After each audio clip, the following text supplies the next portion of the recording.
Monse, creo que tienes el micro apagado, si estás hablando. Efectivamente, sí. Perdona. Bueno, pues empiezo. Buenas tardes y muchas gracias por estar conectados hoy online para este interesante seminario que se ha organizado desde la Escuela de Ingeniería de Caminos, Canales y Puertos de la Universidad de Granada, gracias a la propuesta que se nos hizo desde el área de mecánica de fluidos, concretamente el profesor Carlos Martínez Bazán.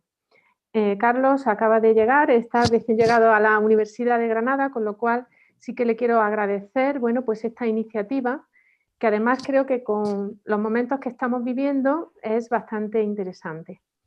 Bueno, también quiero agradecer a José Luis Jiménez Palacios, catedrático de Química y Ciencias Ambientales de la Universidad de Colorado en Boulder, pues ofrecer, colaborar esta tarde con nosotros e impartir este seminario. Yo por mi parte no quiero robar más tiempo porque creo que lo interesante está precisamente en la presentación que se va a hacer, así como en el debate, que pues va a estar dirigido ya posteriormente por parte de Carlos. Le voy a dar ya también la palabra a Carlos Martínez para que nos haga una introducción tanto del ponente, al que conoce personalmente, como también de lo que vamos a escuchar. Muchas gracias, Carlos, y adelante. Bueno, muchas gracias, Monse. Bueno, primero yo quiero agradecer a José Luis por haber hecho un hueco para impartir esta conferencia, ya que me consta que está muy ocupado, especialmente en estos meses, ¿no? De hecho, ahora tiene una rueda de prensa justo al concluir este evento, de manera que tendremos que terminar a las 6:15, como muy tarde, ¿no? Agradezco asimismo a todos los asistentes y no tengo duda de que la conferencia será de su interés. Como el formato de la charla es online, para evitar interferencias o interrupciones, lo que hemos hecho es hacerlo de esta manera, donde evitaremos el tener problemas con los micrófonos abiertos o entradas de sonido. Así que primero el ponente, José Luis en este caso, impartirá la conferencia durante unos 40 minutos y dejaremos unos 30 minutos para preguntas a través del chat, que es una de las partes más interesantes de esta comunicación, de esta ponencia. Una breve reseña de José Luis. José Luis Jiménez es ingeniero industrial por la Universidad de Zaragoza. En aquel momento fue uno de los primeros alumnos Erasmus de la universidad y cursó su último año de carrera en la Universidad de Compiègne, en Francia, por lo que obtuvo el doble título por ambas universidades. A partir de entonces inició su exitosa carrera científica y profesional en instituciones de gran prestigio internacional. Realizó el proyecto fin de carrera en el Instituto Tecnológico de Massachusetts, en el MIT, y posteriormente realizó su doctorado también allí, ¿no? Después de un año de postdoctoral en el MIT, se fue a la Universidad al Instituto Tecnológico de California, en Caltech, donde estuvo también de postdoc, creo que fueron 2 años, antes de incorporarse a la Universidad de California, a la Universidad de Colorado en Boulder, donde actualmente es catedrático de Química y Ciencias Ambientales y, si no me equivoco, es director también de su departamento. Investiga en métodos avanzados de medida de aerosoles en tiempo real y en el desarrollo de modelos matemáticos. José Luis es miembro honorario de la Asociación Americana de Investigación de Aerosoles y de la Unión Americana de Geofísica. Desde marzo del 2020 forma parte del famoso grupo Monadnock-Hamilton, compuesto por más de 239 científicos de 32 países, que está investigando y trabajando para convencer a la OMS y otras organizaciones de la importancia del contagio del COVID por aerosoles. Sí que me gustaría destacar que José Luis, desde marzo de este año, prácticamente ha paralizado toda su vida científica anterior y se ha dedicado a concienciar a las autoridades sanitarias y a la opinión pública del papel que juega la transmisión aérea del coronavirus. Es por ello que está aquí también dándonos esta conferencia, a la que le doy la palabra y confío que sea del agrado de todo el mundo. Muchas gracias, José Luis. Bueno, pues muchas gracias a todos por esa introducción. Y afortunadamente te equivocas, Carlos, y no soy director de mi departamento, ya es lo que me faltaba. Pues entendí que me habías dicho eso, perdón. ya tengo suficiente.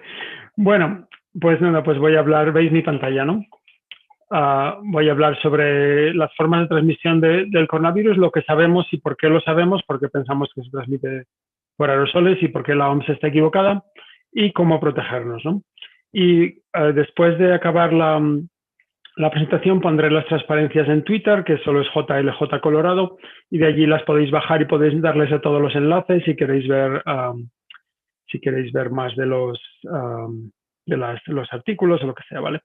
Y luego una cosa del interfaz de Zoom, vais a ver dos cosas. Está el chat y está, digamos, las preguntas y respuestas. Entonces, es importante que pongáis las preguntas aquí en preguntas y respuestas y no en el chat, porque el chat se convierte en un espagueti, es muy difícil de seguir, pero las preguntas y respuestas son muy útiles porque además le podéis dar a esto y entonces podéis votar y las preguntas que están más votadas suben arriba, ¿sabes? Entonces es mucho más fácil para Carlos y Mónica manejar la cosa, ¿vale? Bueno, pues siguiendo por ahí, ¿qué voy a decir? Pues voy a hablar primero de qué sabemos de las formas de transmisión. Entonces, sabemos que hay tres formas de transmitir este virus, que son las gotas, los aerosoles y las superficies, ¿no? Esto está todo el mundo de acuerdo, ¿no? Hay un gran debate sobre cuál es más importante o menos importante, ¿no? Entonces, las superficies, pues tocamos o un objeto o la mano de otra persona que tiene el virus y luego nos tocamos el interior de los ojos, el interior de la nariz o el interior de la boca y así uno se puede infectar. Las gotas balísticas son como pequeños proyectiles, pequeñas bolas de cañón que salen de nosotros, sobre todo al toser, al estornudar y un poco al hablar también, y tienen suficiente inercia para cruzar el aire y darle a alguien en el interior de los ojos, en el interior de la nariz o el interior de la boca. Esto es lo que todavía nos dice la OMS, que es la vía mayoritaria, ¿no?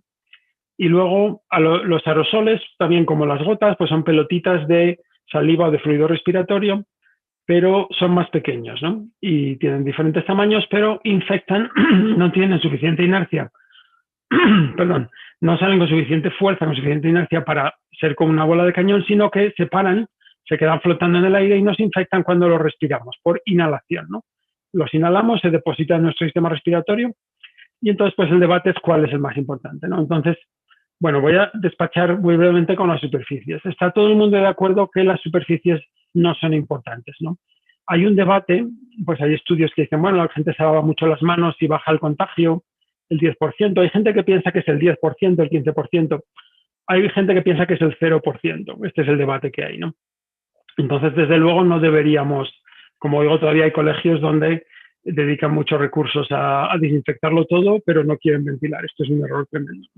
Las superficies son poco importantes y con que nos lavemos las manos y no nos toquemos los ojos, la nariz, la boca es suficiente.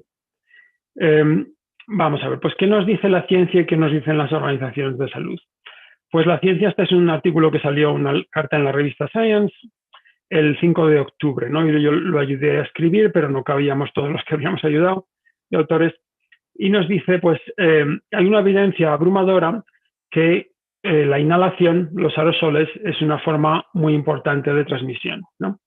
Y que los aerosoles son más importantes que estas gotas balísticas, ¿no? Y esto no es que se les ocurriera a esta gente, sino que era el resumen de un taller de 11 horas de las Academias Nacionales de Ciencia, Ingeniería y Medicina de Estados Unidos, que son las organizaciones científicas más prestigiosas del mundo, ¿no? Y este era el resumen después de eso, ¿no?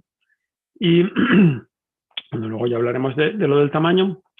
Entonces, ¿qué nos dice, por ejemplo, esta revista Clinical Infectious Diseases, que es como la revista oficial de la Sociedad de Enfermedades Infecciosas de Estados Unidos, ¿no? Pues nos dice que hay una gran transmisión por aerosoles en corta distancia, como veremos, y también cuando compartimos el aire en una habitación, ¿no? Y otra cosa muy interesante que nos dice, lo más sorprendente de la transmisión por el aire en esta pandemia es que a mucha gente le ha sorprendido, ¿no? Esto realmente es sorprendente, ¿no? Porque no lo debería ser, ¿no? Pero vamos a hablar luego más de esto. Pero bueno, los científicos y los médicos pues están, la mayoría o muchos de ellos aceptan esto, ¿no? ¿Qué nos dicen las organizaciones de salud? Pues la CDC marea la perdiz, ¿no? Porque lo saben y hemos hablado con ellos y lo saben, que los aerosoles dominan, ¿no? Por ejemplo, en una página web nos dicen, hay aerosoles y gotas y tal. Estas partículas pueden ser inhaladas y esta es la manera principal que el virus se transmite. Solo los aerosoles se pueden inhalar. Entonces están diciendo que los aerosoles dominan, ¿no? Pero marean la perdiz porque luego en otros sitios los llaman gotas pequeñas, por cosas de los hospitales y las mascarillas, porque hay las mascarillas quirúrgicas, se llama protección de gotas, aunque en realidad protegen de los aerosoles. En fin, es un lío político de recursos y tal, pero sí que lo saben, ¿no? Y nos lo han admitido en privado, ¿no? Que lo saben. ¿Qué nos dice la OMS? Pues bueno, la OMS al principio de la pandemia pues dio diferentes mensajes, pero el 28 de marzo ya dieron un mensaje clarísimo, ¿no? Sacaron unos mensajes que todavía están en su página web, en Twitter, en todas partes, donde dicen, es un hecho que esta enfermedad no se transmite por el aire, no se transmite por aerosoles, se transmite por estas gotas balísticas que son demasiado pesadas y se caen al suelo muy rápidamente, ¿no? Y por eso ya más de 1 metro, más de 2 metros está seguro, ¿no? Y además nos dijeron, si miras la letra pequeña, que decir que se transmite por el aire ya no es que sea incorrecto, es un bulo. Y hay que luchar contra los bulos, ¿no? Entonces, bueno, el mensaje ya no lo podían decir más claro. Esto pues pasará a la historia pues como cuando la Iglesia Católica encarceló a Galileo porque decía que la Tierra daba vueltas al Sol, ¿no? Pues es un error, vamos, de los libros de historia. Pero bueno, vamos a ver, luego han ido evolucionando, ¿no? El 9 de julio, pues que fue 3 días después de que salió la carta de los 239 científicos, pues sacaron este resumen científico sobre la transmisión, que es el último que han publicado, y nos dicen las gotas, estas balísticas, los proyectiles, esto puede ocurrir, ¿no? Y tú lo lees y esto sí, esto pasa, ¿no? Y puede llevar a la infección. Los aerosoles, bueno, hay hipótesis y teorías y podría ser, sin embargo, no se sabe, hay que hacer más investigación. Uno lee este documento y está disponible en la internet y se lleva la impresión que las gotas son muy importantes y los aerosoles, bueno, a lo mejor es un 2%, ¿no? Una cosa así que no es imposible, como habían dicho antes, pero no es importante, ¿no? Más recientemente, pues ha habido apariciones de María Neira o María Banker-Hove, donde nos dicen que la ventilación es muy importante, ¿no? Y María Neira recomienda 6 cambios de aire por hora, que es lo mismo que recomendamos nosotros, ¿no? Pero no dicen por qué. Hay que ventilar y ventilar es muy importante, pero ¿por qué? Pues si uno se fija otra vez en los modos de transmisión, a los proyectiles no les importa si ventilas o no. Un proyectil, la ventilación crea unas velocidades de aire muy bajas y el proyectil le da igual, ¿no? A las superficies le da igual si ventilas o no. La ventilación solo afecta a los aerosoles, ¿no? Entonces, cuando nos están diciendo que hay que ventilar, nos están diciendo que los aerosoles son importantes, ¿no? Pero no lo dicen. Y la OMS, la verdad, hablamos mucho con ellos y, en fin, por una combinación de razones, andan muy por detrás, ¿no? Y esto está creando muchos problemas porque al final es el altavoz más grande que la gente escucha, ¿no? Y muchos gobiernos siguen ciegamente a la OMS. Bueno, ¿qué dice, por ejemplo, en España el Ministerio de Ciencia? ¿No? Pues escribimos un informe en el que participé yo, pero Miguel Hernán, que es un epidemiólogo de Harvard, y María del Val, Antonio Alcamí, que son virólogos muy prominentes, ¿no? Solo éramos 2 de aerosoles, ¿no? Pero llegamos a la conclusión de que había una probabilidad importante que los aerosoles sean la forma de transmisión dominante y que es lo que explica los casos de superpropagación y que hay una falta de evidencia de estas gotas y que es posible que hayan sido sobreestimados, ¿no? Y el Ministerio de Sanidad después sacó otro informe que, bueno, un poco más tímido, pero más o menos acaba diciendo lo mismo, ¿no? Entonces, España en realidad pues va un poco por delante de algunos países, ¿no? También Alemania, el Reino Unido, Canadá, Nueva Zelanda lo han ido aceptando, ¿no?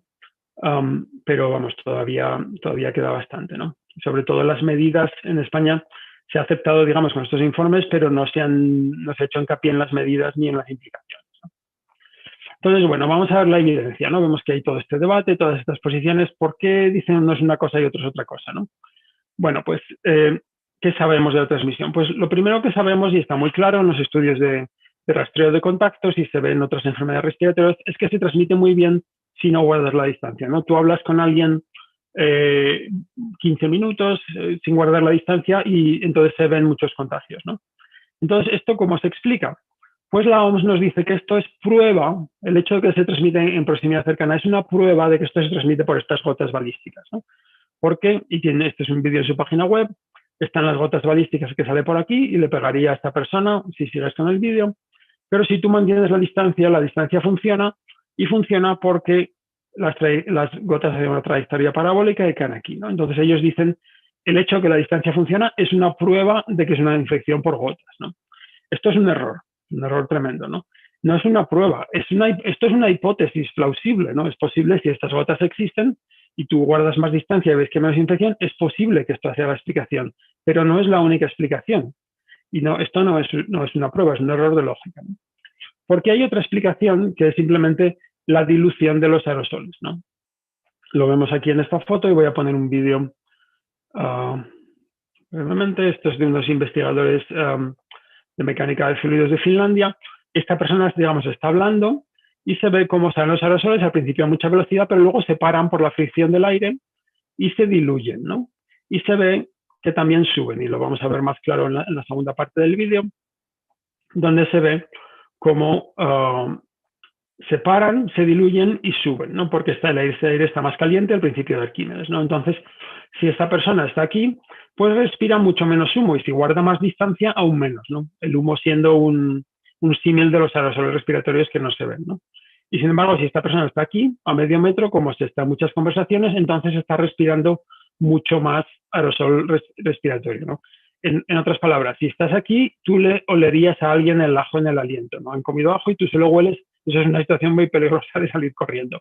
Si estás un poco más lejos, ya no lo hueles, porque ya el aire se está diluyendo. Claro, depende exactamente de lo que pasa con el aire en cada situación, ¿no?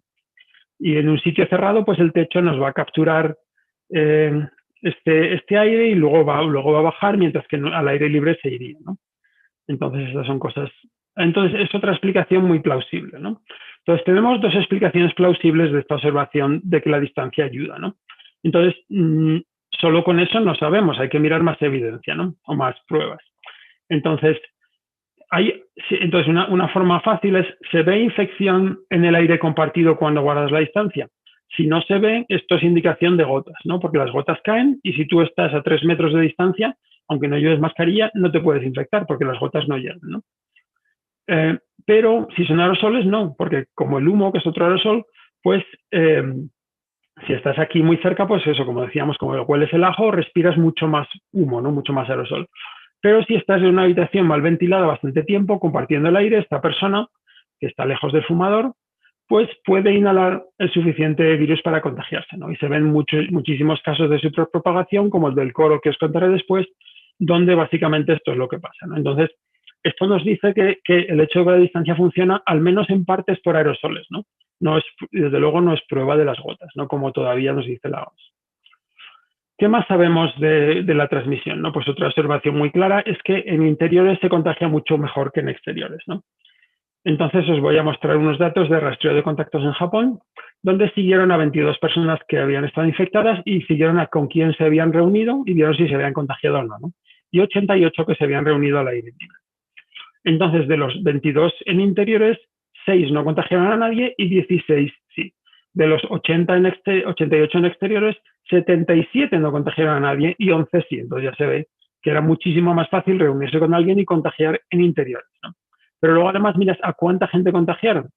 Pues ya estos números altos, 9, 12, esto solo se ve en interiores, ¿no? Los casos de superpropagación solo se ven en interiores, no se ven en exteriores, ¿no? ¿Esto qué nos dice con respecto a las vías de transmisión? Bueno, pues otra vez, las gotas son proyectiles, ¿no? Es un proyectil que vuela por el aire, entonces interior o exterior le da igual, salvo que haya mucho viento, si tiene suficiente inercia, es como un microescupitajo que tiene suficiente inercia para llegarle y darle a alguien en el ojo, pues un viento normal que no pasa nada, ¿no?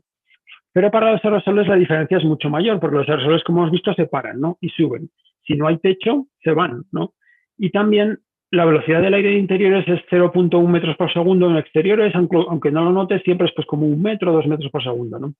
Y entonces eso diluye y se lleva a los aerosoles mucho más rápido. Entonces, si los aerosoles dominan, se puede explicar fácilmente que en interiores te contagias mucho más. Si las gotas dominan, no. Entonces, esto también apunta a que los aerosoles son más importantes que las gotas, ¿no?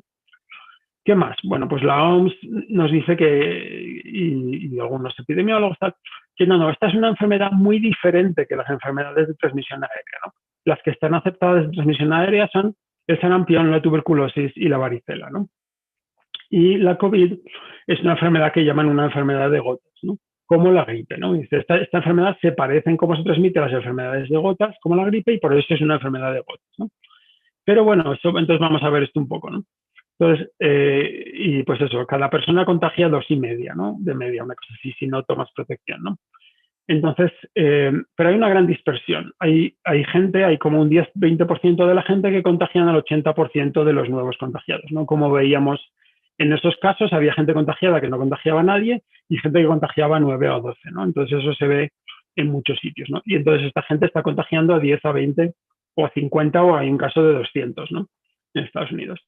Y también luego se va a ver que eso, pues luego miraremos los que no contagian a nadie, ¿no?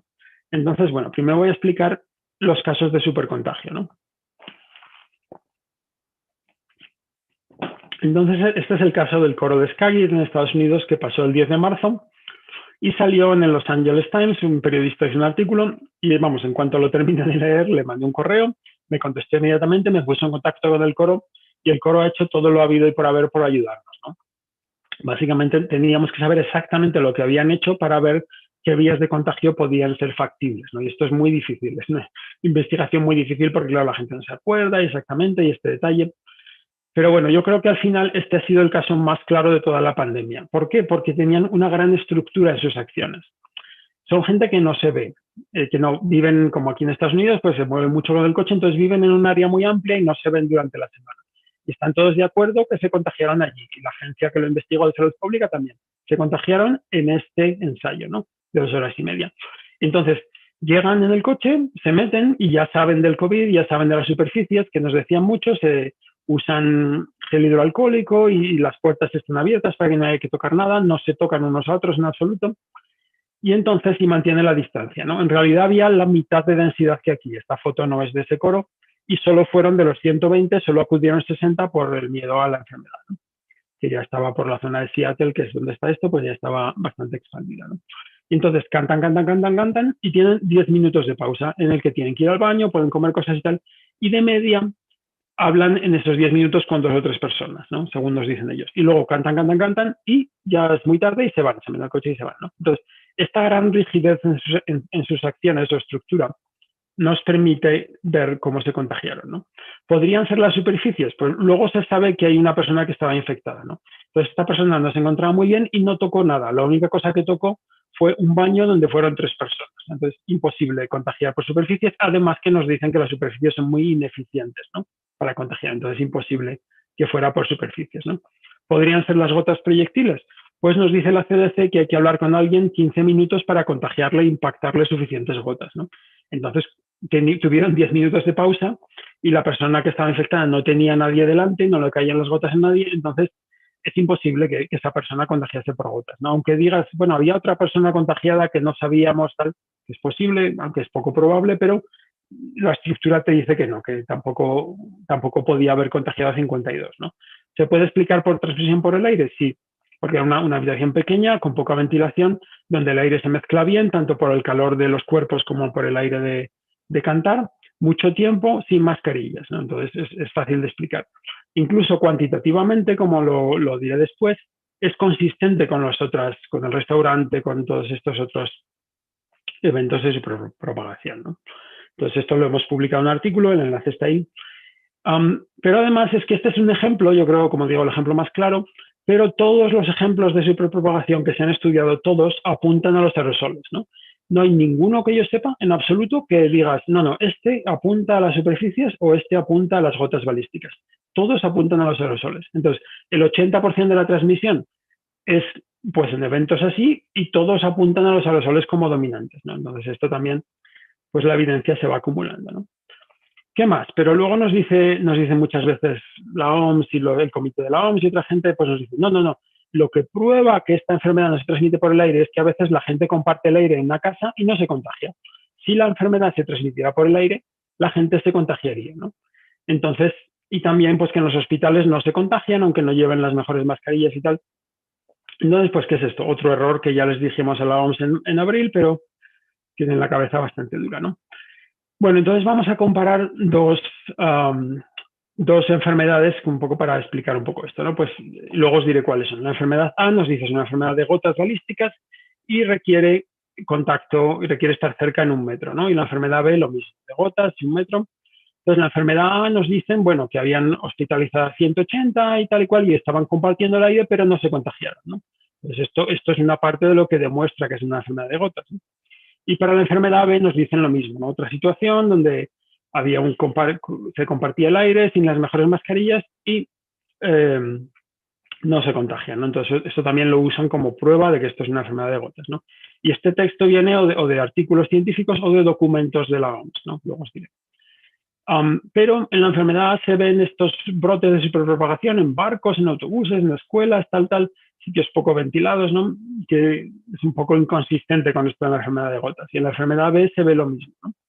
Entonces, ¿qué enfermedades son estas, no? Pues la enfermedad A, que nos dicen que era una enfermedad de gotas, es lo que nos decían de la tuberculosis hasta 1950 o del sarampión hasta 1985, que ahora están completamente aceptadas como enfermedades de transmisión aérea. De hecho, la tuberculosis solo se puede transmitir por el aire, ¿no? Y sin embargo, porque se transmitían bien en proximidad cercana y había casos que se compartía el aire y no se transmitía, nos decían que eran enfermedades de gotas durante décadas y le costó a los investigadores pues décadas y sangre, sudor y lágrimas probar que eran enfermedades de transmisión aérea, ¿no? ¿Cuál es esta otra enfermedad que es de gotas y que se parece mucho? Pues la COVID. Esto es el texto de la OMS de la COVID, ¿no? Entonces, se ve claramente, pues son enfermedades que tienen diferentes niveles de contagiosidad y son diferentes en muchos detalles, pero son enfermedades de transmisión aérea principalmente, ¿no? Entonces, ¿cómo se explican estos casos de no contagio, ¿no? Pues el problema aquí está en el modelo mental de la OMS, que es demasiado simplista. Lo que piensan es que si una persona está infectada con COVID, en todo momento, y si fuera el COVID de transmisión aérea, en todo momento están saliendo una gran cantidad de aerosoles infecciosos, ¿no? Si esto es verdad, que es una suposición que es oculta, no la dicen, pero es una suposición que hacen, si esto fuera verdad, entonces sí, es verdad que si están siempre saliendo virus y alguien que comparte el aire no se contagia, esto sería evidencia de que la enfermedad no se transmite por el aire, ¿no? El problema es que no tiene en cuenta la variabilidad, ¿no?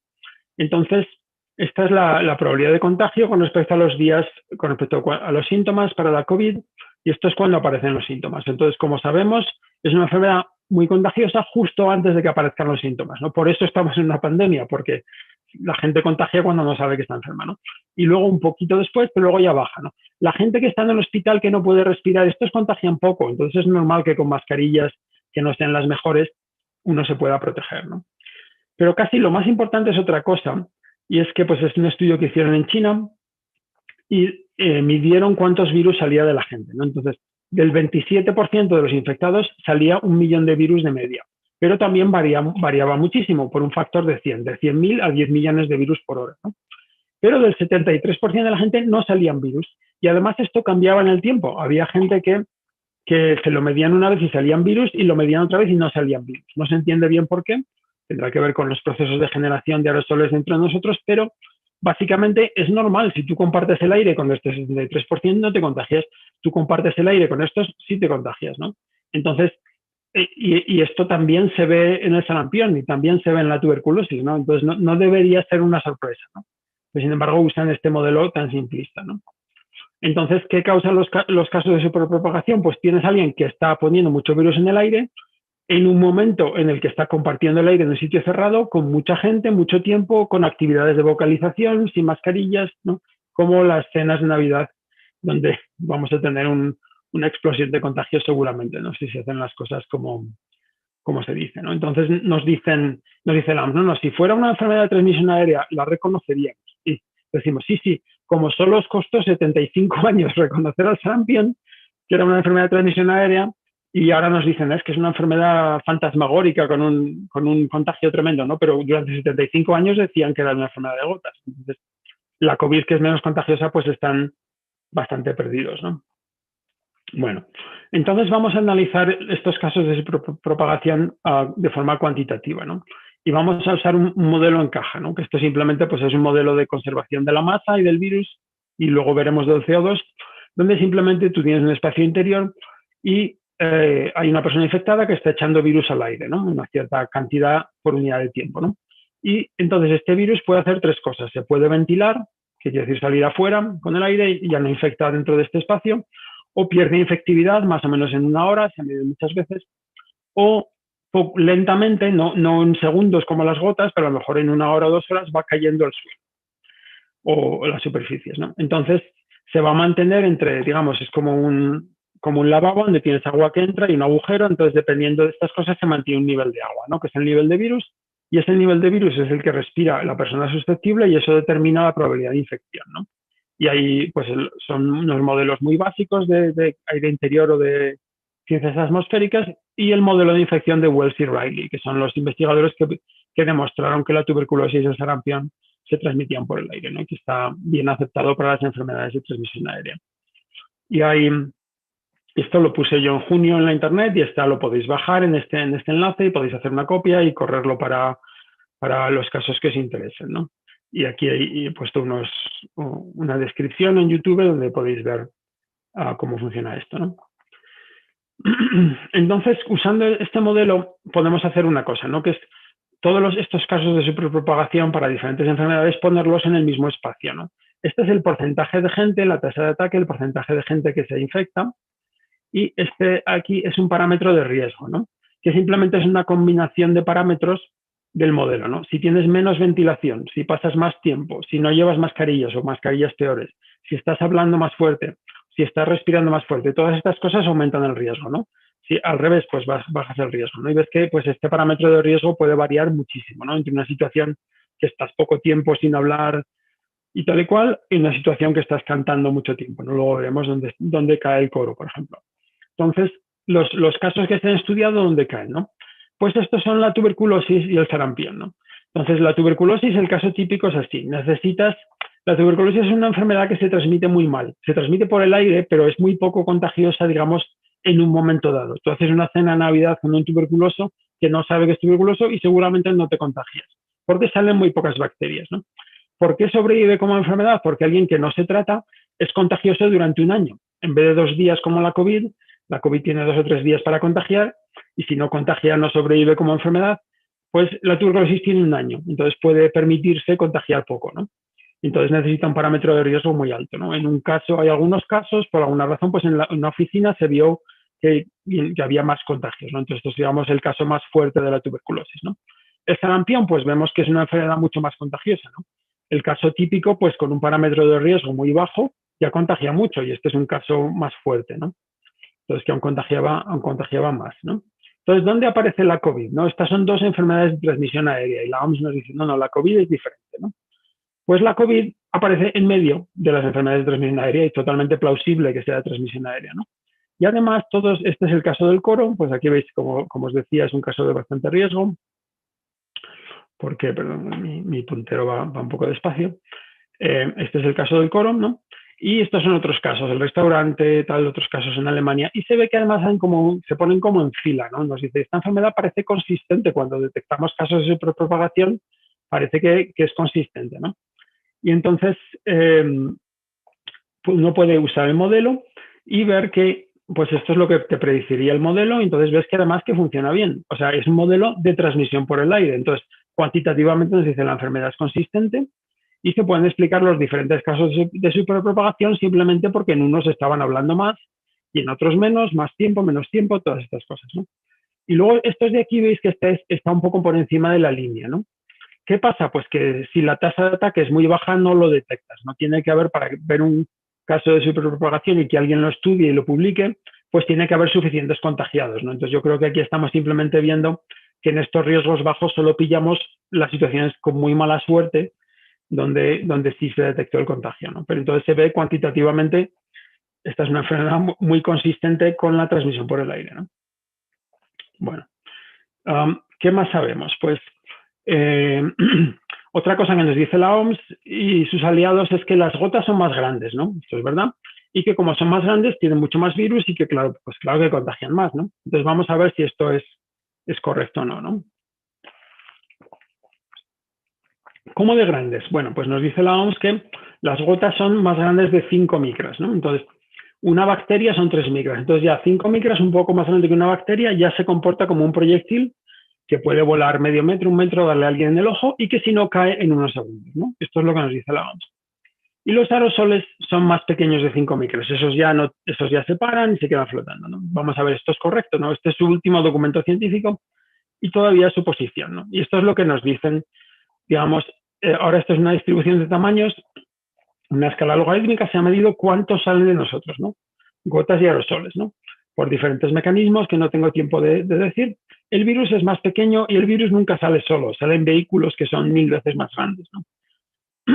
Y entonces, pues eso, la OMS nos dice, bueno, estos son aerosoles y estos son gotas. Hay muchas gotas y son más grandes y contagian más, ¿no? Entonces vamos a ver si esto es correcto, ¿no? Entonces, no hay que irse muy lejos. La CDC tiene una página web que es la introducción a los aerosoles, ¿no? Y nos dice, con 10 micras les cuesta 8 minutos caer, con 3 micras 1 hora y media, con 5 micras haces el cálculo media hora, ¿no? Entonces nos están diciendo que caen al suelo en unos segundos y solo pueden volar 1 metro, cuando en realidad están volando 8 minutos y pueden llegar 50 metros, ¿no? Una de 10 micras. Entonces, para realmente caer a esa velocidad, tienen que ser de 100 micras, ¿no? Y como os diré luego, incluso más grandes, ¿no? Entonces, esto es un error tremebundo, ¿no? Es un error tremebundo, y de hecho las nubes son de 10 o 15 micras, ¿no? Las gotas de las nubes. Si la OMS estuviera correcta, no tendríamos nubes, porque se irían cayendo muy rápido. Entonces, es una barbaridad, ¿no? Y lo llevan 30 años diciendo, ¿no? Pero esto, ya veis que no tienen ni idea de aerosoles, ¿no? Luego explicaré un poco por qué. Y esto se lo contamos al doctor Fauci, Kim Prather y Don Milton de nuestro grupo, se lo explicaron, y dijo, uy, ¿qué cosas decíamos de las 5 micras? Esto ya nos han explicado que esto es erróneo, ¿no? Pues un tío humilde y aceptó la realidad, ¿no? Y además un tío muy listo y dijo, lo más importante es esto, que hay muchos más aerosoles de lo que pensábamos, ¿no? Incluso lo que ya no dijo, pero que es la cara opuesta, es que hay muchos más aerosoles, pero hay muchas menos gotas. Y esto va a ser la clave, ¿no? Entonces vamos a volver a esta imagen. Esto nos dice la OMS, hay muchos aerosoles y muchas gotas, ¿no? Pero ahora ponemos el nuevo entendimiento de la física, ¿no? Dice, no, los aerosoles son hasta aquí. Hay muchísimos más aerosoles de lo que pensábamos, ¿no? Y mucho más grandes, ¿no? Y las gotas están aquí. Pero además, cuando uno mira la física, se da cuenta que cuando estás hablando, con una pandemia como esta, que se transmite mucho de asintomáticos o gente presintomática, que de estas personas las gotas de 100 micras no tienen suficiente inercia, porque al hablar no salen muy fuerte, ¿no? Al toser o estornudar hacia alguien, sí que salen más fuerte y sí que le puedes dar a alguien en el ojo, ¿no? Pero al hablar no, se paran y se comportan ni como un aerosol ni como gotas, ¿no? Entonces estos son aerosoles, estos ni aerosoles ni gotas, y las gotas empiezan en las 300 micras. La OMS dice 5 y son 300. Esto es un factor en volumen, bueno, no me acuerdo, 100.000, o sea, son unos errores apabullantes, ¿no? Y además gotas hay muy poquitas. Al hablar son de 300 micras, el diámetro de un pelo son de 80 micras. Entonces con la luz adecuada tú lo ves, es 4 veces el diámetro de un pelo, ¿no? Y esto pues se ve de vez en cuando, pero no es una cosa que esté pasando todo el tiempo que pueda explicar la pandemia, ¿no? Entonces esto de que las gotas dominan el contagio es absurdo, es un error. Pero bueno, pues ahí estamos, ¿no? Y entonces, estos también se han hecho modelos cuantitativos que ya están publicados, ¿no? Este es de Yugo Lee, uno de los líderes del campo, y entonces aquí nos dicen, a través de esta inhalación de aerosoles o impacto de gotas, cuál es la dosis de volumen, ¿no? Cuántos microlitros de saliva o de fluido respiratorio se depositan en los ojos, en el sistema respiratorio, ¿no? Por gotas y aerosoles, ¿no? Entonces, lo que se ve para los dos en función de la distancia, ¿no? Entonces, se ve para los dos que la distancia funciona, ¿no? Para las gotas porque caen y para los aerosoles porque se diluyen y todo esto, ¿no? Pero se ve que a una distancia típica de conversación, de medio metro a 1 metro, los aerosoles dominan, y fijaros que es una escala logarítmica, por un factor de 100 a un factor de 2000. Entonces dominan, entonces cuando se ve, antes decíamos, el hecho de que la distancia funciona es evidencia de aerosoles, no es prueba de gotas, como dice erróneamente la OMS, es prueba de aerosoles, totalmente al revés, ¿no? Y esta es la dosis de volumen, ¿no? Entonces, si asumimos que el virus está distribuido uniformemente en gotas y aerosoles y tal, sería esto, ¿no? ¿Qué pasa? Que eso no es correcto, no se piensa que sea, ¿no? Para todas las enfermedades que se ha medido, Kevin Fennelly del NIH nos dice que la tuberculosis, el sarampión, la gripe, los aerosoles concentran más virus. Las partículas más pequeñas tienen muchos más virus o muchos más patógenos de lo que pensaría simplemente pensando en el volumen, ¿no? Entonces se acumula, tienes una dosis mayor de volumen y además seguramente tiene más patógenos, ¿no? Por los procesos que son como de ruptura de gotas, cosas como las que estudia Carlos, que producen los aerosoles, ¿no?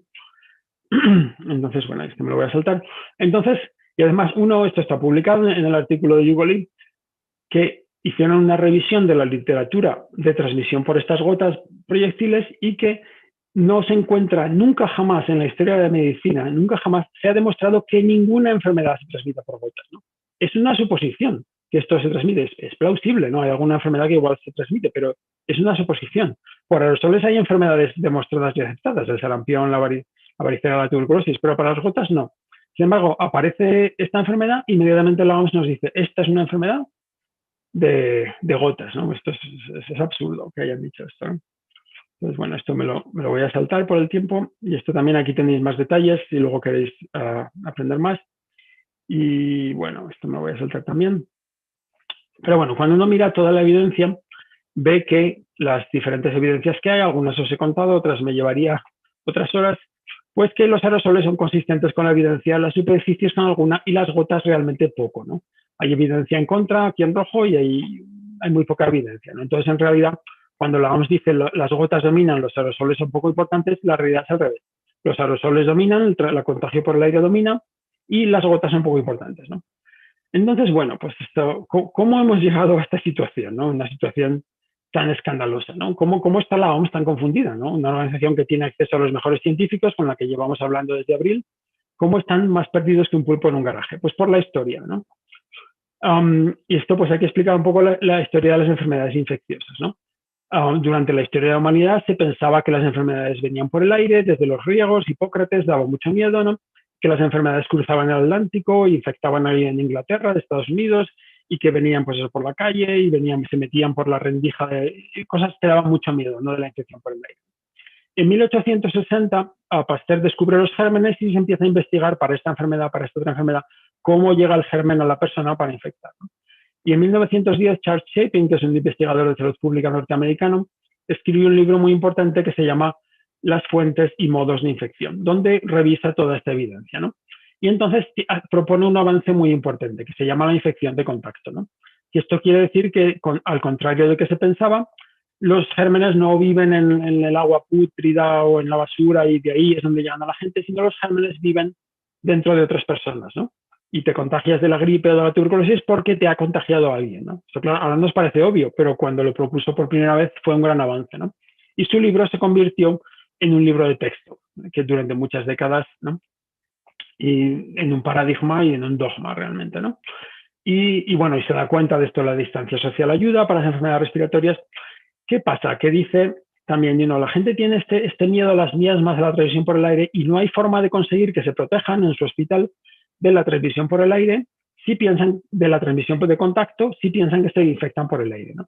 Y él dice, admite, esta es la última página del libro que está aquí disponible y recomiendo mucho, en la transmisión por el aire no sabemos, porque entonces no se podía medir, no sabemos si pasa o no pasa, ¿no? Pero dice, pero no nos hace falta, lo podemos explicar por gotas, entonces yo voy a decir que la infección es por gotas y que la distancia funciona por gotas y que no hay evidencia del aire, y si alguien quiere demostrar que hay infección por el aire, tiene que demostrarlo con unas pruebas tremendas, ¿no? Porque esto parece que es muy improbable, ¿no? Ahí está haciendo un error, está cogiendo la ausencia de evidencia y le da un error científico y le dice esto es evidencia de ausencia, ¿no? Pero esto se convierte, como dice la infección de contacto a la vez, en el paradigma y en el dogma, ¿no? En la OMS y hasta desde 1910 hasta el 2020, lo mismo. Cuando hablamos con la OMS el 6 de abril en una teleconferencia, como si hubieran resucitado a Chapin. Eran todos chapinistas, ¿no? Y bueno, pues de ahí era muy difícil sacarles y siguen siendo, ¿no? Entonces, bueno, pues eso pasa en 1910. Ya en 1930, Wells, y Harvard y Riley y otros empiezan a ver, no, esto es erróneo, y empiezan a investigar la tuberculosis y el Sampion, y como os digo, les cuesta muchas décadas probarlo, a pesar de que son enfermedades muy transmisibles de diferentes maneras, ¿no? Pero durante el siglo XX hay un gran progreso contra las enfermedades infecciosas. Tenemos las vacunas, los antibióticos, y no ha sido hasta esta pandemia que realmente pues que estáis escuchando un seminario de esto, ¿no? De esta historia, que si no sería una cosa de un interés muy, muy reducido, ¿no? Entonces no ha sido más que esta pandemia la que ha destapado el pastel, ¿no? Y bueno, tratemos que no lo vuelvan a tapar una vez que llegue la vacuna y se vuelva a olvidar esto, ¿no? Pero además una cosa curiosa que nos dicen es que lo que demuestra que no es una enfermedad de transmisión aérea es que no es muy contagiosa como el sarampión, ¿no? A pesar de que la tuberculosis es menos contagiosa, ¿no? Pero en fin, si asumes esto, lo que están diciendo es que un error de la historia, que estos investigadores solo han podido demostrar enfermedades muy contagiosas porque había una gran resistencia, esto piensan que es una ley de la naturaleza. Es un error tremendo, ¿no? Entonces, cuando en realidad la única ley de la naturaleza es que si es de transmisión de la que sea, pues la enfermedad tiene que sobrevivir como enfermedad, ¿no? Entonces, la COVID-19 creo que estamos todos de acuerdo que no tiene ningún problema sobreviviendo como enfermedad, ¿no? Entonces, pues es perfectamente plausible que sea de transmisión aérea, ¿no? Entonces, bueno, entonces, ¿cómo hemos llegado a esto, no? Pues porque los aerosoles durante 100 años no han sido importantes. Entonces, la gente de la OMS no los estudia, son difíciles de estudiar, son complicados, ¿para qué los va a estudiar, no? Y este es un compañero que estaba trabajando con la OMS en cosas de mascarillas que son filtros de aerosoles, y dice, tuve un montón de reuniones y correos electrónicos con la OMS, nunca jamás hubo un científico de aerosoles. Dice, tienen que traer unos expertos más variados, ¿no? Pero no no es lo que hacen. Aparece la pandemia, forman un comité para ver cómo se transmite. En ese comité no hay nadie que nunca haya estudiado los aerosoles. Son todos expertos en lavarse las manos y en transmisión por el agua. ¿Qué es lo primero que nos dicen? Que hay que lavarse las manos como locos, ¿no? Cuando ahora ya sabemos que, bueno, es útil, pero en realidad lo que hay que hacer es ventilar y otras cosas, ¿no? Y han escrito un paper que lo he mencionado antes, no me ha dado tiempo, pero vamos, todo lleno de errores, no dan pie con bolo, ¿no? Entonces, bueno, lo que va a pasar, yo creo, es que este error de que la transmisión por el aire es muy difícil, al final va a cambiar la cosa y se va a hacer al revés. La transmisión por el aire es lo que tenemos que asumir, que todas las enfermedades respiratorias, porque estamos siempre produciendo aerosoles al hablar, al respirar, y los patógenos de las enfermedades respiratorias están ahí en esos fluidos, que es fácil que se transmiten por el aire, a no ser que se demuestre lo contrario, ¿no? Hay que darle la vuelta, ¿no? Y que la gripe, por ejemplo, pues que ya está realmente demostrado, es una enfermedad que también se transmite por el aire, ¿no? Menos contagiosa que la COVID, ¿no? Y que tenemos que ponernos las pilas, como decía Wells en 1945, hemos limpiado el agua, hemos quitado los patógenos de los alimentos, pero del aire no lo hemos hecho, ¿no? Y esto sigue el 2020, por eso están las aulas más ventiladas, porque el aire no ha sido importante, ¿no? Porque se negaba que se pudieran transmitir enfermedades, ¿no? Entonces, esto es muy importante pues para la gripe o para la siguiente pandemia, para muchas cosas, ¿no? Pero se resisten muchísimo, ¿no? Esto nos dice, este es un miembro del comité de la OMS que nos decía, bueno, estos son químicos, ingenieros y propietarios de compañías de ventilación, como diciendo que estamos diciendo esto de los aerosoles por un interés económico, y no lo entienden, ¿no? Que hacen estos ignorantes diciendo, y hay gente de la OMS que ha dicho cosas así, estos son unos ignorantes y que hacen hablando de esto, ¿no? Pues, bueno, claro que pasa, que es un cambio tremendo en su campo y lo está empujando gente que lo ve, que nos ven como intrusos ignorantes, ¿no? En fin, al final hay que colaborar, ¿no? Esto es un tuit de un médico al que recomiendo mucho seguir, y él dice, me estoy sacando un doctorado en COVID este año, ¿qué tengo que estudiar? Epidemiología, virología, inmunología, medicina clínica, farmacología, ciencia de aerosoles, ¿no? Y yo creo que este es el orden adecuado. En una pandemia, la epidemiología es lo más importante, ¿no? Pero lo que pasa es que en la ciencia de aerosoles tenía un error tremendo que nos está obstaculizando limitar la transmisión, ¿no? Bueno, pues eso es lo que iba a decir de las formas de transmisión. Entonces, voy a ser muy breve en cómo protegernos, porque ya está todo escrito, ¿no? Si vais a este enlace, tinyurl.com /preguntas-español, aquí hay 60 páginas y todo lo que os he dicho y todo lo que me preguntan una y otra vez está todo aquí ya con enlaces, tal. Entonces, voy a decir una cosa nada más, ¿no? Y además porque lo que veo, una vez que la gente lo entiende, que es como el humo y tal, no es, como dicen aquí, no es ciencia de cohetes, pensar cómo protegerse, es fácil. Es eso, hay que pensar que estás como respirando humo, ¿no? Entonces, bueno, pues una cosa muy importante es la ventilación, ¿no? Si el virus se queda flotando en el aire, hay que ventilar, que quiere decir echarle el aire afuera, ¿no? Y para enfermedades de transmisión aérea como la tuberculosis está demostrado que la ventilación ayuda, ¿no? Entonces, esto es un caso en Taiwán, donde en una residencia de estudiantes empezó a haber casos de tuberculosis, ¿no? Tenemos una enfermedad que se transmite lentamente, pero empezaron a haber casos, ¿no? Y se dan cuenta que hay muy poca ventilación, ¿no? Este número 1.7, y que el CO2, que es un indicador del aire exhalado, es 3.200, que es un número altísimo, ¿no? Entonces, mandan a los ingenieros, aumentan mucho la ventilación de 1.7 a 24, el CO2 baja de 3.200 a 600 y se extingue. Esto no. Hay unos casos más que aparecen seguramente de contagio que había aparecido antes, pero ya se termina el brote, ¿no? Entonces, esto está claro que era la ventilación la que estaba quitando el patógeno del aire y entonces la gente no se infectaba, ¿no? Y lo mismo podemos hacer con la COVID, ¿no? Pero claro, ventilar en invierno con doblas las ventanas, tal y cual, es difícil, ¿no? Entonces hay un truco, que es usar el CO2, ¿no? Entonces, bueno, lo explico aquí más fácil. El CO2 sale de nosotros, igual que el virus, al respirar y se acumula. Entonces, en el exterior pues hay unas 400 y algo partes por millón, ¿no? Y no varía mucho, ¿no? Esto es lo del cambio climático y tal.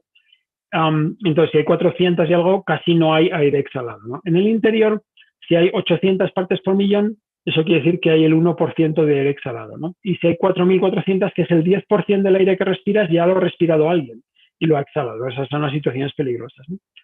Entonces, nos fuimos con mi mujer y yo en el coche y teníamos el aire en recirculación y en media hora teníamos 4.600 partes por millón. El 10% del aire lo estábamos respirando por segunda vez, ¿no?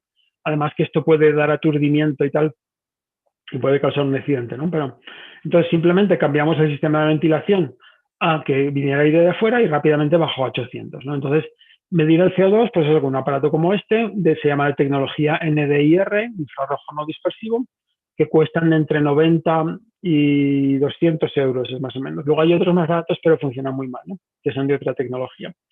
Pues esto se puede ver cuánto ventilar sin pasar frío, y esto es posible como lo que están haciendo nuestros compañeros, ¿no? Entonces, yo creo que a medio plazo ya deberíamos aceptar, pues eso, la calidad del interior por las enfermedades y por cosas también de contaminación, deberíamos controlarla y tendríamos que tener un reloj, digamos, de pared que nos diga cuál es el CO2 en todos los sitios donde compartimos el aire y que haya como un semáforo, ¿no? Y que si tú entras a un supermercado y ves que hay 3.000 partes por millón, como en un supermercado de Madrid, que me han mandado los datos, pues tú de ahí te vas y te vas a otro que está mejor ventilado, ¿no? Y esto se puede hacer con un coste muy limitado, ¿no? Y tendría muchos beneficios. Bueno, esto no lo voy a saltar, entonces lo voy a dejar aquí. Pues eso, deciros, ya os lo que he dicho, gracias a todos los científicos con los que estoy trabajando, que he presentado el trabajo de mucha gente, ¿no? Esto no me lo he descubierto todo yo, ni mucho menos.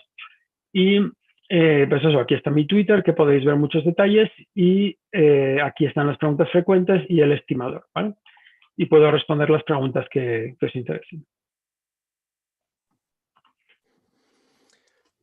Bueno, pues muchas gracias, José Luis, por la conferencia, por el seminario que nos has impartido. Vamos a ver, yo creo que las preguntas se realizan por la parte de preguntas y respuestas, ¿correcto? No es por el chat, ¿no? Es por... Sí, sí. Entonces, en la pestaña de preguntas y respuestas se pueden ir elaborando las preguntas. Hay un icono que aparece como me gusta, de manera que al pulsar sube la prioridad. Lo que sí que os pediría es si en orden prioridad ha sido 3, que no le pulsemos, porque si no la pregunta salta a una pregunta que se ha realizado y se pierde, ¿no? Voy a intentar ir leyendo alguna de las preguntas. Ángel Ramos pregunta: ¿qué beneficios tiene la OMS de no dar importancia que tienen a los aerosoles en el contagio? Bueno, pues,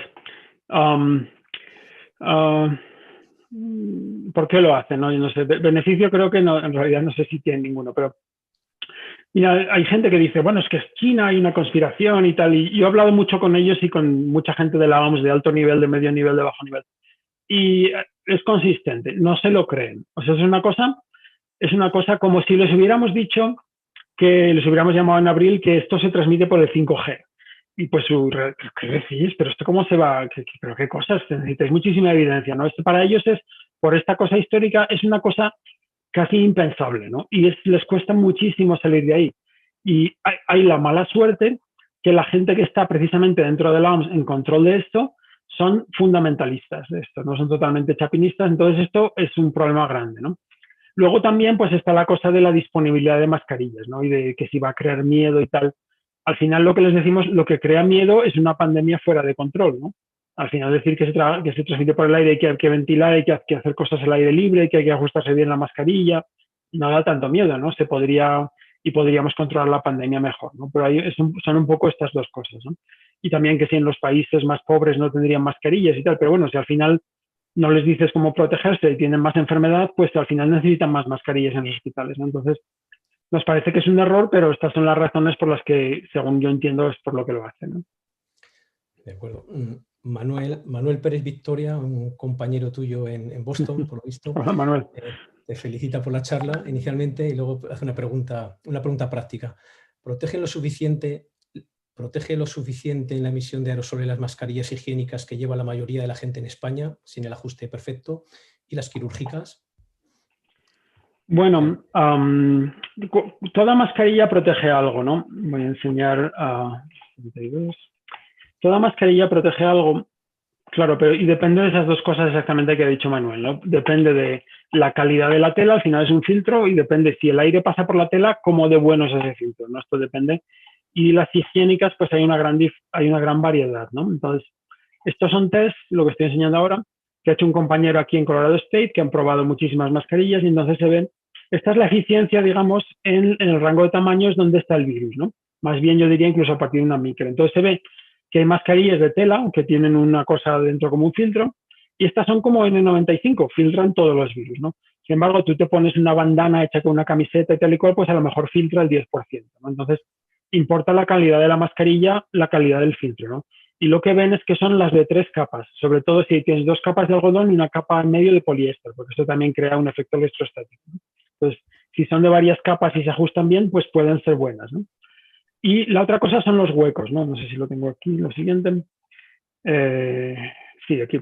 Pues esto es, bueno, se ve aquí en este vídeo, que lo podéis ver también, que si tú tienes una mascarilla, aunque sea una KN95, que no te la ajustas bien en la nariz, por ahí sale y entra mucho aire, ¿no? Y esta mascarilla higiénica, en realidad, se ajusta mejor y esa filtra mejor, no se ven los aerosoles que salen, ¿no?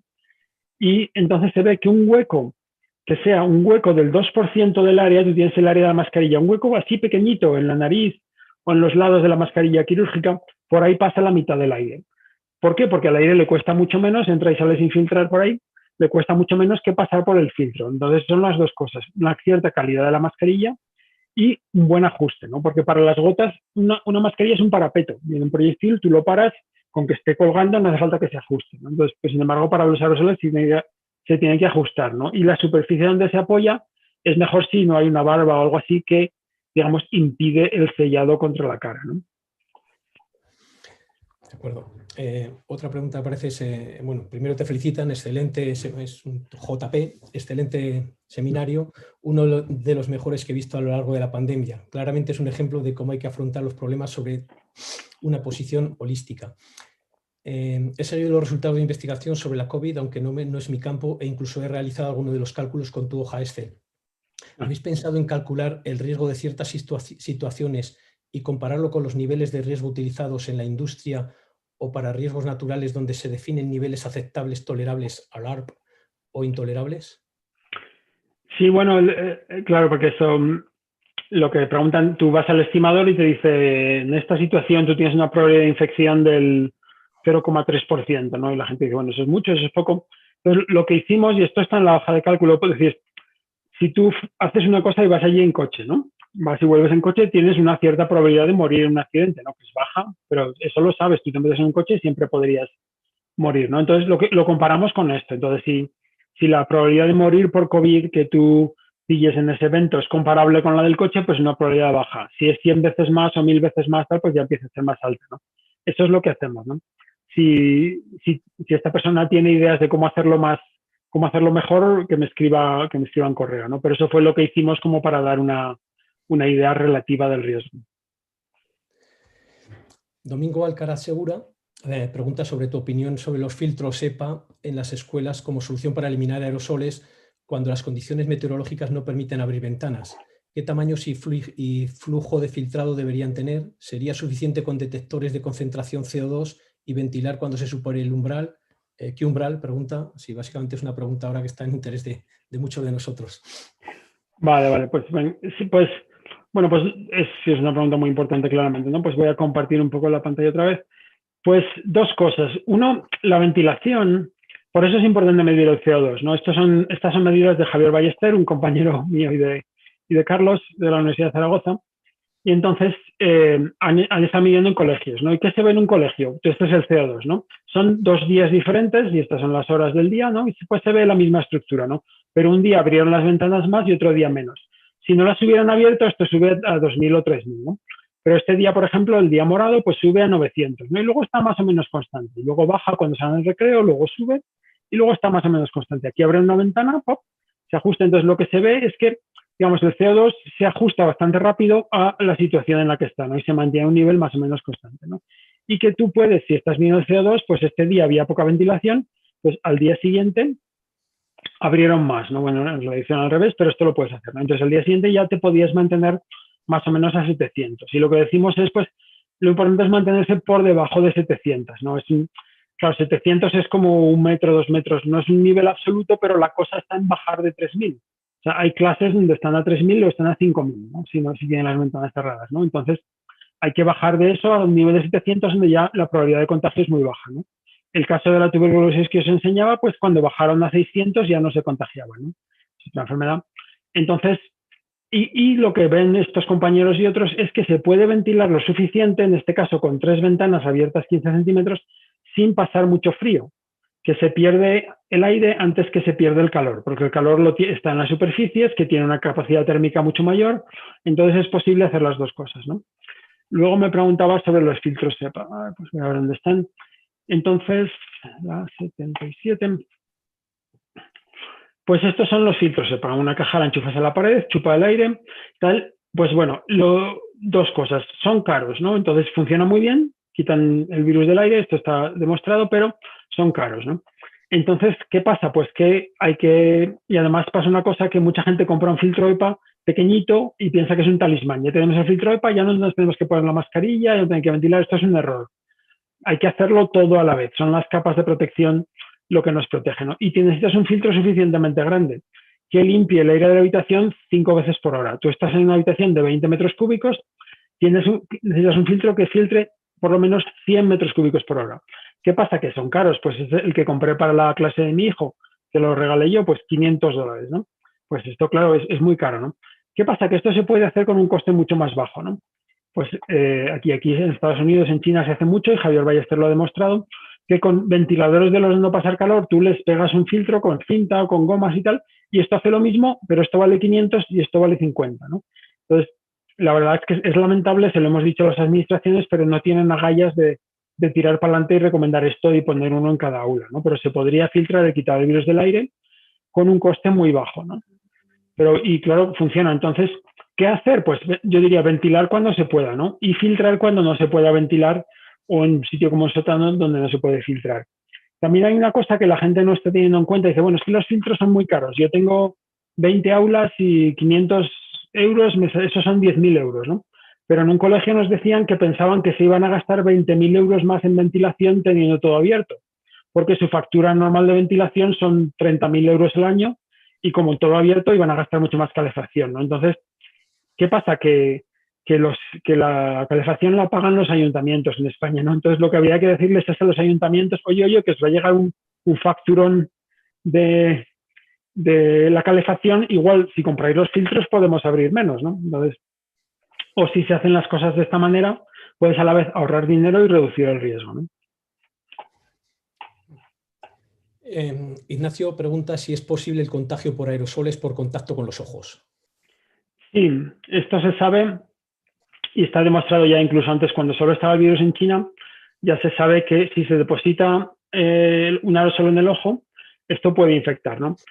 Se piensa, pues lo he hablado yo mucho con los científicos, se piensa que es mucho menos probable. ¿Por qué? Pues que siempre estamos respirando un gran volumen de aire que luego está en contacto con un montón de tejido, ¿no?, dentro de nosotros. Entonces es fácil contagiar. Con los ojos, pues son unos objetivos muy pequeños y parpadeamos, y al parpadear pues estamos también quitando las cosas que se depositan, y los aerosoles, digamos, no hay un flujo grande que esté siempre poniendo el aire en contacto, ¿no? Entonces tiene que ser por suerte. Entonces hay gente que piensa que es el 1% del contagio por aerosoles, hay gente que piensa que a lo mejor es el 5% o tal. Entonces sí que para gente que está en un hospital o que está en una situación en un supermercado en contacto con gente todo el tiempo, sí recomendamos como unas gafas cerradas, que no dejen que el aire, digamos, entre y salga, ¿no? Que como las de laboratorio, que aquí cuestan $8, ¿no? Entonces, si pues pones gafas de estas, para entrar al supermercado 10 minutos, pues no es tan peligroso, ¿no? Es mucho más importante ajustarse bien la mascarilla, ¿no? Porque ahí sí que estás cambiando la probabilidad de infección de una forma mucho más grande. De acuerdo. Alejandro pregunta que están midiendo el CO2 en un colegio y surge la duda sobre el nivel adecuado del CO2. Leyendo recomendaciones, vemos que se recomienda 700 partes por millón, por encima que ACH igual a 5, ¿no? ¿En qué se basa esta cifra? ¿Es igual de bueno 700 que 800? No, 700, cuanto más bajo mejor, ¿no? O sea, 800 quiere decir el 1% del aire que está respirando lo ha exhalado alguien, ¿no? 700 quiere decir el 0,75%. Si llegas a 500 es 0,25%. Cuanto menos aire exhalado de otros respires, menor es la probabilidad que haya un virus, ¿no? Entonces, cuanto más bajo, mejor. ¿Por qué decimos, yo digo 700, hay gente que dice 600, hay gente que dice 800? Pues por lo mismo que en España nos dicen 1,5 metros y aquí dicen 2 metros y la OMS dice 1 metro, pues hay que decir, y lo hablas con los expertos de salud pública, dicen, hay que decir algo que sea efectivo y factible a la vez, ¿no? Y no puedes, claro, la distancia de seguridad, lo mejor sería decir 20 metros, pero claro, eso es imposible, ¿no? No podrías hacer nada, ¿no? Entonces, pues hay que decir, entonces 700 es un compromiso, ¿no? Es un compromiso entre que bajes el nivel mucho, porque en muchos sitios se ven muchos miles, entonces si llegas a 700 bajas el nivel de contagio mucho, y que sea factible, ¿no? Porque para llegar a 500 o 450 en un colegio, entonces sí que tienes que tener todo abierto todo el tiempo y empieza a no hacer, entonces la gente no lo hace, ¿no? Entonces eso es un compromiso. Entonces yo diría lo más bajo que se pueda, ¿no? Si tampoco digas si tienes 701 estamos en riesgo y 600 no, es una cosa lineal, ¿no? Pero pues lo más bajo que se pueda. De acuerdo. Pedro Antonio García López te felicita por la presentación y felicita a la escuela por la organización. Y pregunta que quería saber en su criterio, en el entorno universitario, con qué medidas de distanciamiento, en su criterio, en el entorno universitario, con medidas de distanciamiento de 1,5 metros, ventilación permanente y filtros EPA, ¿con qué nivel de incidencia se debería de considerar cerrar la docencia presencial? Bueno, esta es una pregunta más para un epidemiólogo, ¿no? Pero pues yo miraría el estudio de Harvard, de la Escuela de Harvard de Salud Pública. No me acuerdo muy bien de los números que daban, pero son números mucho más bajos de los que se están aceptando en España, ¿no? Y pues eso, si usted mire y además el documento está traducido al español, las escuelas saludables de la Escuela de Salud Pública de Harvard, allí lo pueden encontrar y estos son colegas con los que trabajamos mucho que son expertos en esto. Pero vamos, en España no he mirado los casos como están ahora, pero creo que en casi todos los sitios se debería hacer la mayoría de las clases por Internet, como se está haciendo aquí. Aquí tenemos menos casos en Boulder, en mi ciudad, menos que en muchos sitios en España, y llevamos meses por Internet, ¿no? Mi hijo ahora está haciendo la clase por Internet, que es un rollo y tiene muchos problemas, pero reduce el contagio de manera significativa. De acuerdo. Ignacio pregunta de nuevo si cree que al menos deberían dimitir los responsables de la OMS que han negado la evidencia y han transmitido información errónea que pone en peligro a la población. No me quiero meter en política. Yo me contentaría con que rectificasen. ¿Sabes? Me contactaría con que rectificasen y le dijesen a la gente que estuvieran confundidos y tal, pues era una cosa científica, pues esto, y Carlos y los científicos, estas cosas pasan a veces, ¿no? Que hay un campo que está atascado y se pegan 50 años. Durante 30 años se pensaba que los humanos teníamos 48 cromosomas, de 1923 a 1957. Y esto es una cosa de contar cromosomas, que no es como la transmisión de enfermedades, que es dificilísima, ¿no? Entonces, durante 30 años todo el mundo pensaba que había 48 hasta que por fin demostraron, porque había alguien muy importante que había hecho un error y había contado 48, y luego se demostró que no, hay 46. Pero entonces esto pasa en todos los campos de la ciencia, ¿no? Hay un error y el error sobrevive y es lo que piensa todo el mundo y luego se demuestra que no, ¿no? Entonces, yo, digamos, les perdono el que estuvieran confundidos. Lo que ya es más difícil es que no nos escuchen y que, teniendo acceso a todos los científicos del mundo, porque todos hablamos con ellos, vamos, y a mí me llama alguien de la OMS, yo dejo lo que estoy haciendo y voy a hablar con ellos, ¿no? Y que no nos escuchen y que sigan siendo negacionistas, ¿no? Esto sí que es más grave porque sí que están causando que la gente no se pueda proteger y que haya más casos y más muertos, ¿no? Carolina Jiménez dice, gracias José Luis, la estación de año tiene relación con el aumento de contagios. En la época de calor hay menos transmisión y en la época de frío más transmisión. ¿O esto solo se relaciona con la cantidad de tiempo que pasamos en lugares cerrados, sin ventilación? Pues es una pregunta muy buena que hay mucha investigación, ¿no? Voy a enseñar una. Entonces, sí que se sabe, pues, ¿por qué hay una estación de la gripe, ¿no? ¿Por qué tenemos la gripe en invierno y luego en verano no hay, ¿no? No se sabe, no hay una teoría demostrada, pero se piensa que es por la combinación de dos cosas.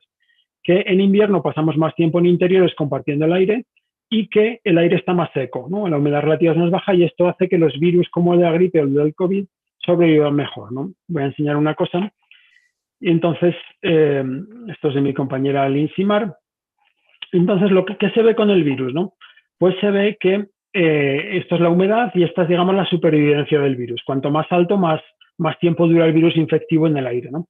Entonces se ve cuando hay humedad baja, los aerosoles se secan, el virus sobrevive mejor, se mantiene infectivo mejor, ¿no? A unas humedades intermedias, entre el 40 y 60%, baja mucho. El virus se desactiva más rápido. Luego se vuelve a ser muy húmedo y el virus vuelve a mantenerse infectivo mejor, ¿no? Voy a decir sobrevivir, porque es más fácil sobrevivir mejor, ¿no? Entonces, y esto, hay un artículo de esta compañera que dice, pues aquí cuando está seco o muy diluido, las reacciones químicas que digamos, desactivan al virus son más lentas y aquí son más rápidas, ¿no? Entonces, en invierno estamos más en esta situación y el virus aguanta más tiempo, ¿no? Y luego también pues está el frío y el calor. Cuando hace más frío, pues el frío conserva, el calor destruye, ¿no? Esto se ve con este virus y otros virus.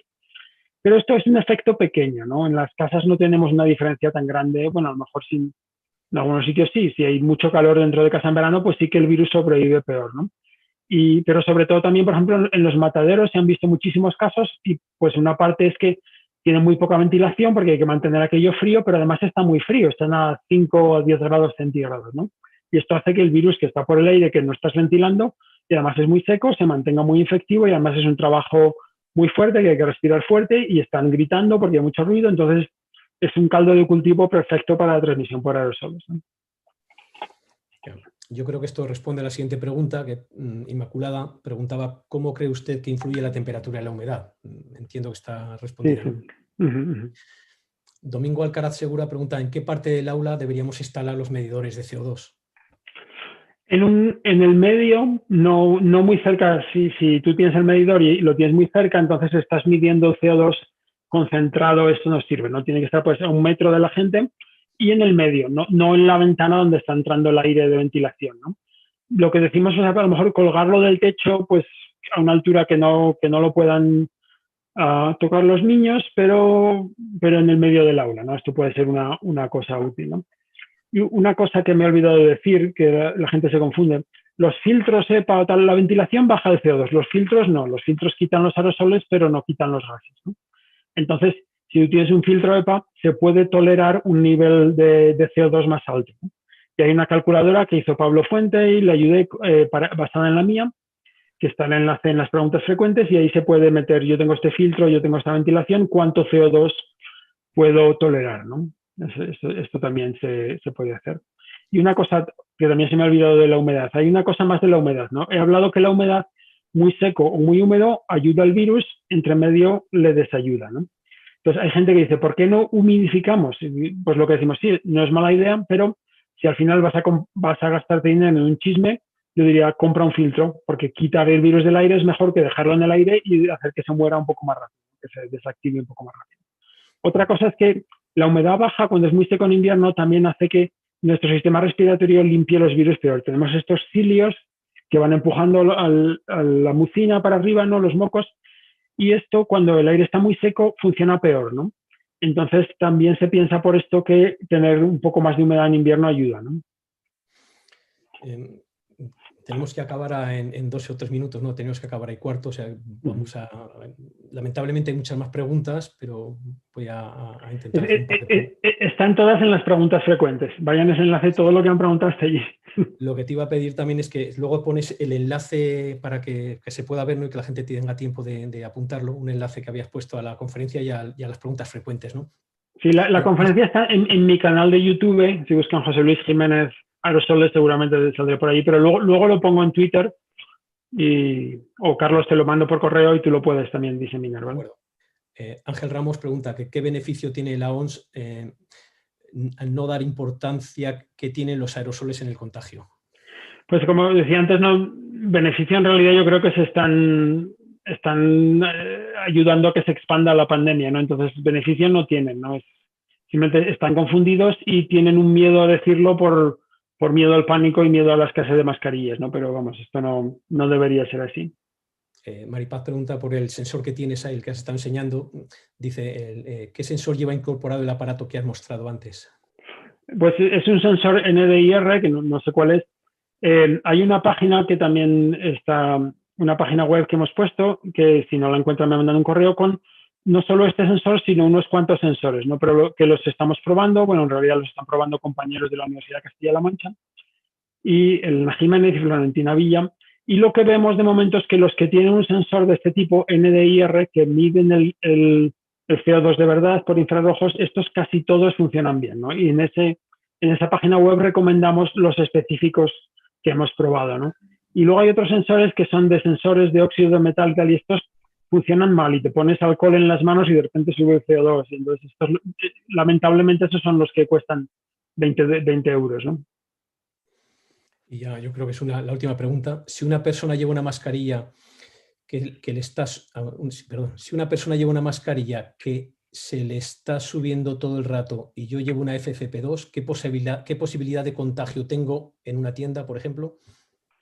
Pues, hombre, si tú la ajustas bien, es una suma de factores, ¿no? Si ellos la llevan mal, pues entonces, si esa persona está infectada, no se están filtrando los virus bien, ¿no?